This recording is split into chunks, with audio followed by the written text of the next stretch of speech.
સમાચારમાં આગળ વાત કરીએ તો વિદેશમાં રહેતા પરિવારના પ્લોટને ગેરકાયદે વેચનારની હવે ધરપકડ કરવામાં આવી છે। સ્ટર્લિંગ ગ્રીનવુડ લિમિટેડના એમડી ભરત લેખી કે જેની ધરપકડ કરાઈ છે। પ્લોટ માલિકની જાણ બહાર ખોટા દસ્તાવેજો તૈયાર કરવામાં આવ્યા હતા। પ્લોટ માલિકના નામે ખોટા કબૂલતનામા પણ તૈયાર કરવામાં આવ્યા હતા।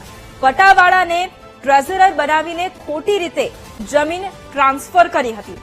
સોલા પોલીસે અત્યારે વધુ તપાસનો ધમધમાટ પણ શરૂ કર્યો છે। આ ઘટનામાં અગાઉ 2 આરોપી પકડાઈ ચૂક્યા છે। અને આજ મુદ્દે સંવાદદાતા અનિતા ફોન લાઈન પર છે। અનિતા, વિદેશમાં રહેતા પરિવારના પ્લોટને ગેરકાયદે વેચનારની હવે ધરપકડ કરવામાં આવી છે, શું કાર્યવાહી? જે ખાસ જે પ્રકારે વિદેશમાં રહેતા જે પરિવાર જે એનઆરઆઈ પરિવાર છે તેઓએ જે પ્લોટ અને જે રોકાણ કર્યું હોય તેઓને ગેરકાયદેસર વેચી નાખવાના જે આખા કૌભાંડનો પર્દાફાશ સોલા પોલીસ દ્વારા કરવામાં આવ્યો છે। જેમાં સ્ટર્લિંગ ગ્રીનવુડ લિમિટેડના એમડી ભરત લેખીની પોલીસ દ્વારા ધરપકડ કરવામાં આવી છે। ખાસ તો સમગ્ર કૌભાંડની વાત કરીએ તો જે સોલા વિસ્તારની અંદર જે પ્લોટ આવેલા છે તેના માલિકની જાણ બહાર આરોપી દ્વારા ખોટા દસ્તાવેજ તૈયાર કરવામાં આવતા હતા અને તેને બારોબાર વેચી દેવામાં આવતું હતું।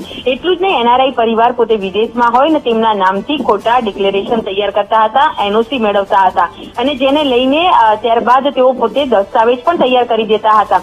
આ પ્રકારે અગાઉ કિશોર ગુપ્તા અને રાજેશ પટેલની પણ ધરપકડ કરવામાં આવી હતી। આખા કૌભાંડની અંદર જે સ્ટર્લિંગ ગ્રીનવુડ લિમિટેડ જે કંપની છે તે તમામ પ્લોટની માહિતી જે આરોપીઓ જે છે તેઓના સુધી પહોંચાડતી હતી અને આ જ ગ્રીનવુડની અંદર કામ કરનાર જે પટ્ટાવાળો છે તેને ટ્રેઝર બનાવીને તેને ખોટી રીતના જમીન ટ્રાન્સફર કરતા હતા અને ત્યારબાદ તેઓની સાથે છેતરપિંડી કરતા હોવાનો સમગ્ર મામલો સામે આવ્યો છે। આ કેસની અંદર જે ફરિયાદ દાખલ કરવામાં આવી હતી તેમાં અગાઉ 2 આરોપી ઝડપાઈ ચૂક્યા છે, પરંતુ જે મુખ્ય સૂત્રધાર છે મનુ રાજપૂત તે હજુ વોન્ટેડ છે। તેને લઈને હાલ પોલીસ તપાસ કરી રહી છે। જુદી જુદી ટીમો બનાવીને આજે મનુ રાજપૂત છે તેની ધરપકડની કાર્યવાહી હાથ ધરવામાં આવી છે। બિલકુલ, આભાર અનિતા તમામ જાણકારી માટે।